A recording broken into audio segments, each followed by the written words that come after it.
tinggal materi yang Ibu berikan. Nah, sebelum kita memulai pembelajaran pada hari ini, alangkah baiknya kita berdoa terlebih dahulu. Untuk ketua kelas boleh beri doa. Tempat duduk siap, gerak. Berdoa mulai. Berdoa selesai. Istirahat di tempat, gerak. Terima kasih Mbak Alma sudah memimpin doa. Nah, hari ini kita akan mempelajari tentang jenis-jenis teks narasi fiksi. Nah, tepat sekali. Hari ini kita akan mempelajari tentang jenis-jenis teks narasi fiksi. Karena pada pertemuan kemarin kita sudah mempelajari tentang pengertian, struktur, kaidah kebahasaan.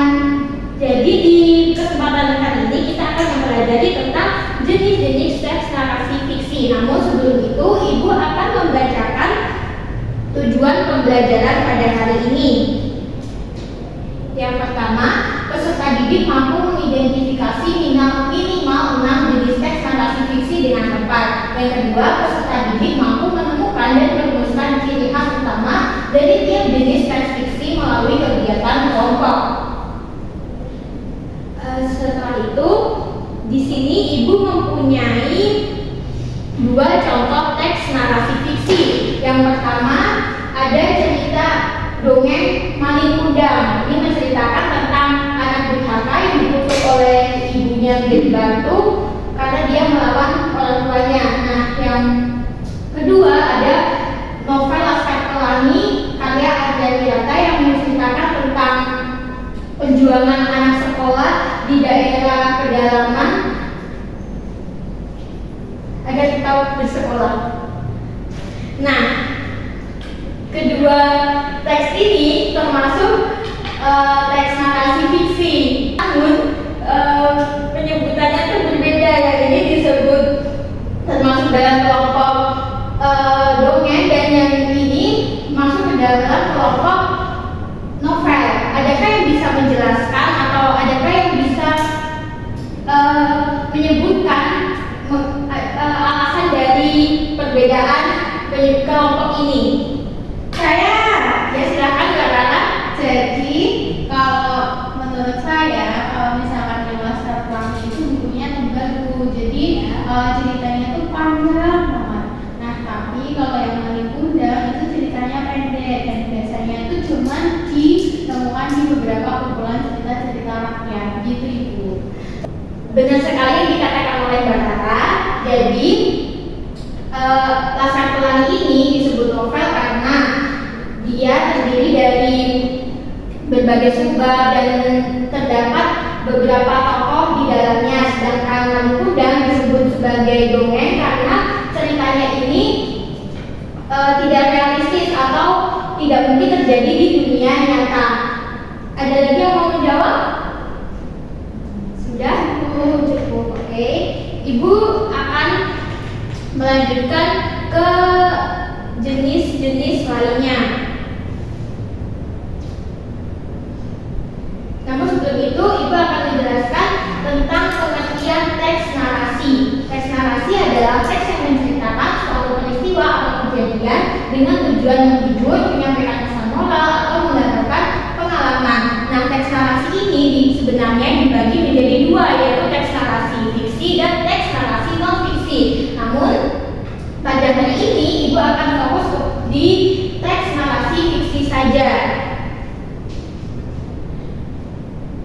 Teks narasi fiksi ini terdiri dari atau terdapat 6 jenis. Yang pertama ada cerpen, novel, dongeng, fabel, legenda, dan roman.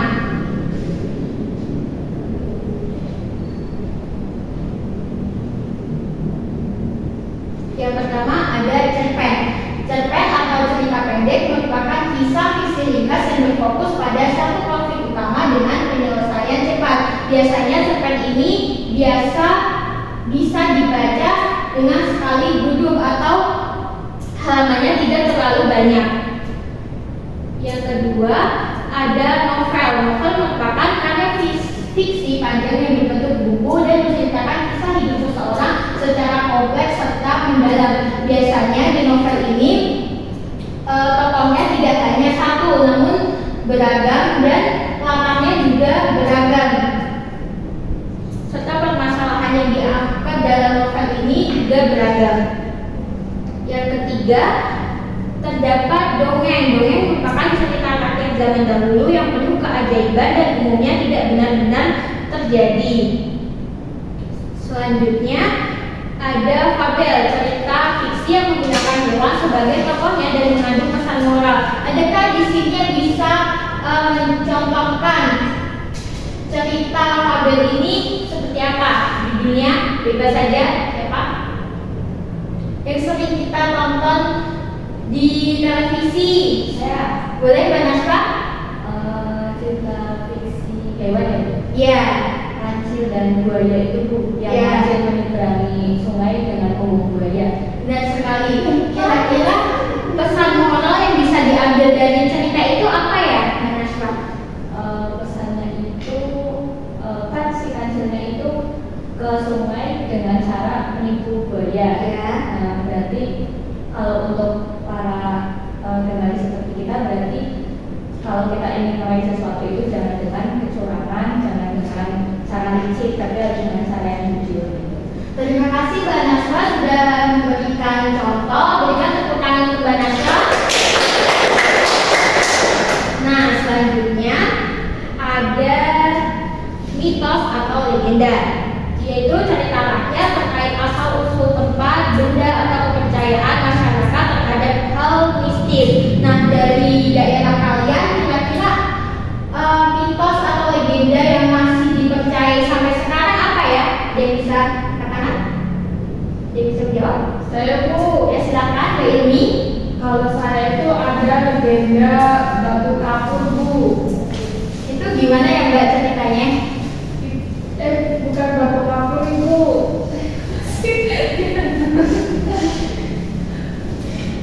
Ya. Jadi ceritanya itu mirip sama Mario Bunda. Kalau Mario Bunda itu kan anak yang durhaka. Kalau ini orang yang membohongi satu wilayah gitu Bu. Jadi dia dikutuk, tapi ketika dia dikutuk itu ternyata dia larinya ke arah sawah. Nah, kalau misalnya Mario Bunda itu kan dia jadinya batu tapi bentuknya manusia. Kalau misalnya di tempat saya itu batunya tetap batu tapi dalam ukuran yang sangat besar gitu. Oh, seperti itu. Terima kasih Mbak Ilmi sudah menjawab. Kita menjadi tahu ya legenda-legenda dari daerah masing-masing. Contohnya di daerahnya Mbak Ilmi. Nah, selanjutnya, oke, setelah Ibu sudah menjelaskan tentang mitos, tentang fabel, tentang dongeng, tentang novel, cerpen, selanjutnya kita akan melakukan diskusi kelompok. Namun sebelum itu kita melakukan ice breaking dulu. Untuk anak-anak silakan maju. Maju dulu ya semuanya. Apa sih ya, membentuk lingkaran ya. Oh, bukan kasih jawaban. Loh, nanti itu. Membentuk lingkaran dan lingkar. Jadi kegiatannya itu nanti kalau misal Ibu bilang tepuk, ini kan permainannya tepuk nyamuk. Jadi ntar kalau Ibu bilang tepuk nyamuk sendiri, kalian tepuk tangan sendiri. Dan nanti kalau ke kiri berarti tepuk tangan, tapi jangan sampai kena. Tepuk tangan temannya, tapi jangan sampai kena. Oh, selalu gitu. Iya. Paham? Enggak. Jadi misal tepuk tangan kiri kita gini. Ini tapi jangan. Misal Naswa kan gini. Tapi kalau misal Ibu kena si Naswa, berarti si Naswa keluar. Gitu, paham? Kita lakuin itu 3 kali ya. Tepuk sendiri, sendiri, kanan.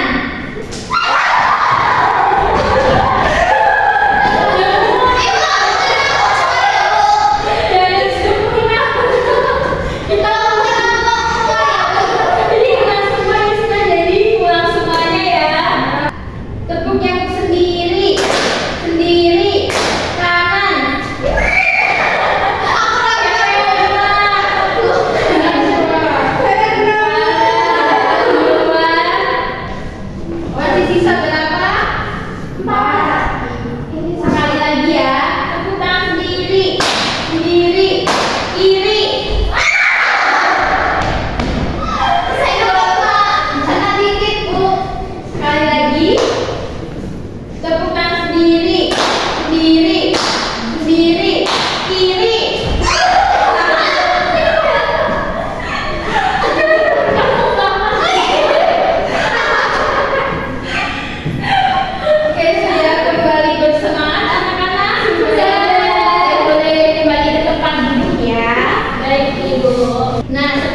melakukan icing tricking, selanjutnya kita akan mengerjakan soal.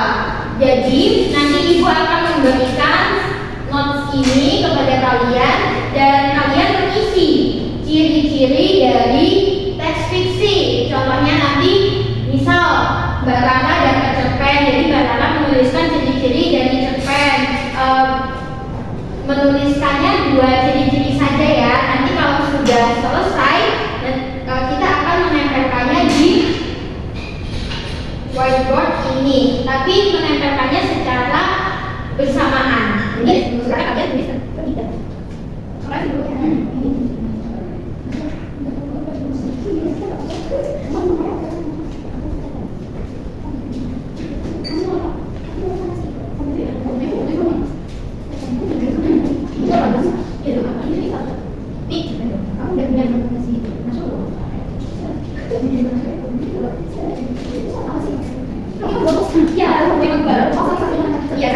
Jadi satu notes ini berisi satu ciri-ciri ya, nah, Ibu. bukan misalnya kecil banget boleh kan, Bu? Sebaiknya ditulis besar ya, biar apa namanya yang lain bisa membaca. Ibu. Apa? Ini cerpen, novel, buku. Novel apa gitu dulu? Novel, tidak. Tidak. Jauh. Roman. Apa? Oh, roman.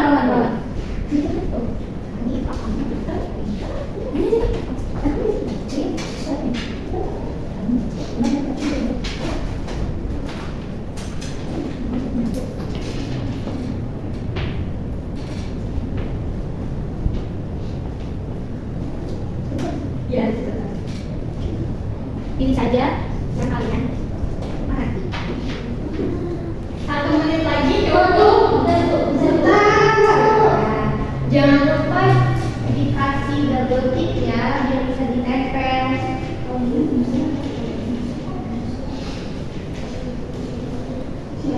Kalau ada yang kesusahan bisa angkat tangan, nanti dijelaskan.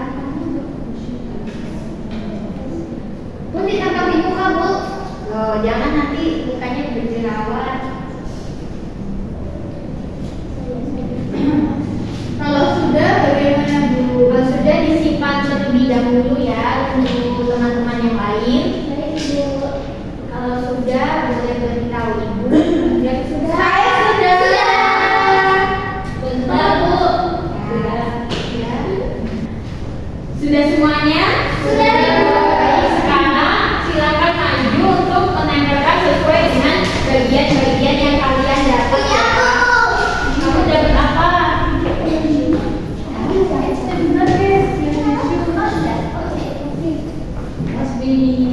Jangan sampai tertukar dengan temannya ya.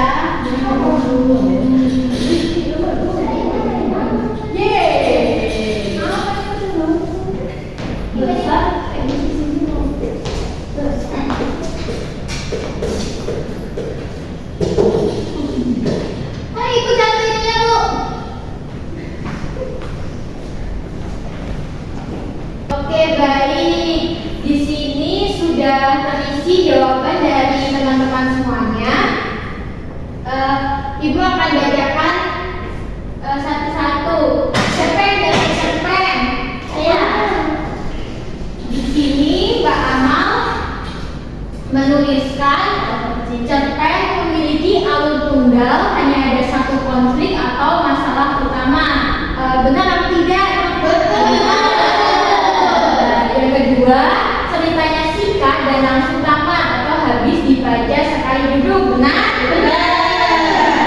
Selanjutnya ada dongeng siapa yang sampai dongeng? Oh, Balani. Balani menuliskan pengkhayalan, keajaiban, dianggap tidak benar-benar terjadi. Oh, dianggap tidak benar-benar terjadi di dunia nyata. Yang kedua, dongeng bersifat anonim dan dibuka dengan kalimat ikonik. Benar tidak? Benar. Singkat ya. Selanjutnya, siapa yang mendapatkan novel? Bagiannya Mbak Kala menuliskan ceritanya panjang, seru, dan ditulis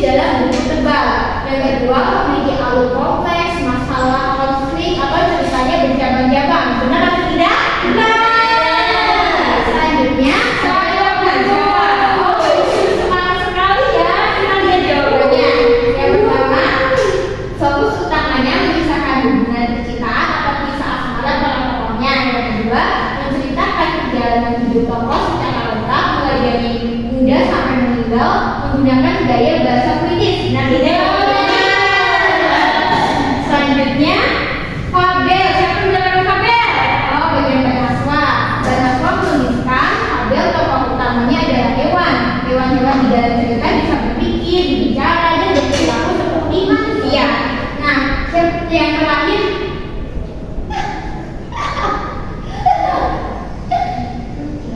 legenda. Mbak Isa dapat legenda ya? Iya. Ya, Mbak Isa menuliskan legenda dianggap benar terjadi dan tokoh utama manusia. Benar? Benar. Terus sekali beri tepuk tangan. Benar menyimak materi yang diberikan oleh Ibu. Keren sekali. Nah, anak-anak, karena kita sudah mengisi dan kalian sudah memahami jenis-jenis teks beserta ciri-cirinya, sekarang Ibu akan menyampaikan kesimpulan.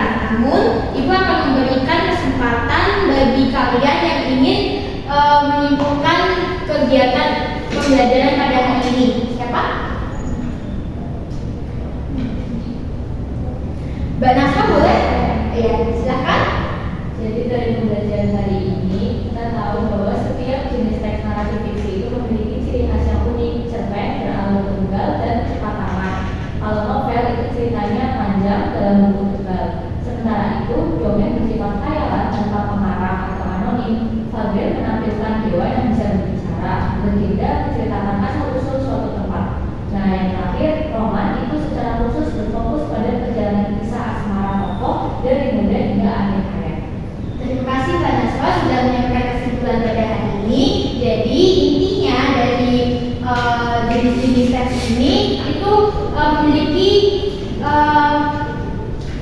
garis merah, yaitu di sini memiliki ciri khas yang unik dan bersifat fiksi atau tidak nyata meskipun latar yang digunakannya benar-benar terjadi di dunia nyata, tapi entah itu alurnya atau entah itu temanya atau dan lain sebagainya itu tidak benar-benar terjadi.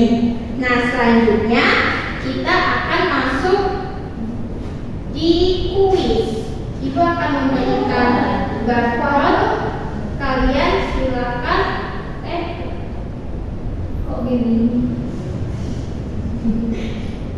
Tadi kan boleh ambil gambar. Boleh, silakan. Ini apa siapa ya? Gambar saya, Ibu. Mau diambil? Iya.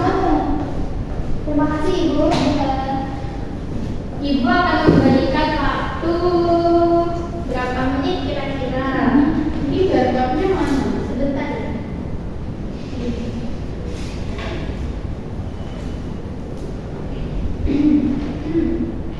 5 menit cukup? Insya Allah. Terlihat barcode-nya bisa di biar Ibu. Bisa. Bisa. Harus kecil. Bu. Saya zoom biar memudahkan kalian dalam scan. Sudah semuanya ya? Sudah. Mulai sekarang. Oh, ya. Mulai ya. 1, 2, 3.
ini ya, gelap ya? Iya, gelap ya. Ini bisa ya? Untuk juara pertama, silakan untuk mengambil 5. Juara kedua, 4. Terima kasih. Dan juara ketiga, kasih mau foto terlebih dahulu. Kita tunggu sebentar. 1, 2, 3. 1, 2, 3. Terima kasih. Selamat untuk para pemenang yang tertempat. Yang lain yang sudah berprestasi karena nanti akan mendapatkan reward yang sama. Nah, karena kita sudah melakukan diskusi dan sudah mengerjakan kuis, akhirnya kita tiba di akhir pembelajaran. Terima kasih karena sudah datang di kelas Ibu. Terima kasih sudah antusias menjawab pertanyaan-pertanyaan dari Ibu. Semoga kalian selalu diberikan kesehatan dan semoga lancar UAS-nya. Amin. Namun sebelum Ibu tutup pembelajarannya, Ibu akan membuatkan lembar refleksi. Kalian silakan isi untuk evaluasi Ibu di pembelajaran berikutnya. Terima kasih. Ibu beri waktu 1 menit cukup ya.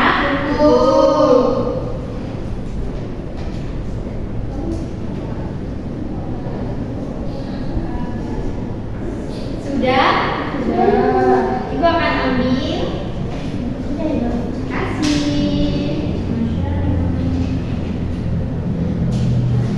Terima kasih, Mbak. Terima kasih. Iya, terima kasih Mbak. Terima kasih untuk pembelajaran yang sangat menyenangkan hari ini. Sebelum kita menutup pembelajaran pada hari ini, alangkah baiknya kita berdoa terlebih dahulu. Untuk ketua kelas, silakan memimpin doa. Di tempat duduk sejahtera, berdoa lain. Berdoa selesai. Di tempat duduk istirahat tempat gerak. Ibu akhiri, wassalamualaikum warahmatullahi wabarakatuh.